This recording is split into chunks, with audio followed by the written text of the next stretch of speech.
مشہور ساسانی بادشاہ نوشیروان اور اس کا وزیر ایک تباہ شدہ بستی سے گزر رہے تھے۔ بستی میں دو الو بیٹھے باتیں کر رہے تھے۔ نوشیروان نے اپنے وزیر سے پوچھا کہ یہ دونوں آپس میں کیا باتیں کر رہے ہیں؟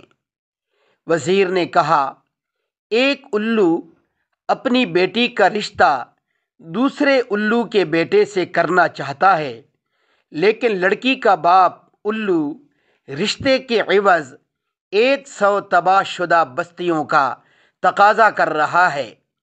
مگر حیران کن بات یہ ہے کہ لڑکے کا باپ اس پر رضامند بھی ہو گیا ہے اور کہہ رہا ہے کہ اس میں کیا مشکل ہے، جب تک یہاں کے موجودہ بادشاہ کی حکومت رہے گی 100 تو کیا سینکڑوں گاؤں اجڑتے رہیں گے۔ بادشاہ اس بات پر بہت شرمندہ ہوا اور اسے اپنی غلطی کا ادراک ہو گیا اور ہمیشہ کے لیے انصاف کرنے کی ٹھان لی۔ بعد میں یہی بادشاہ نوشیروان عادل کے نام سے مشہور ہوا۔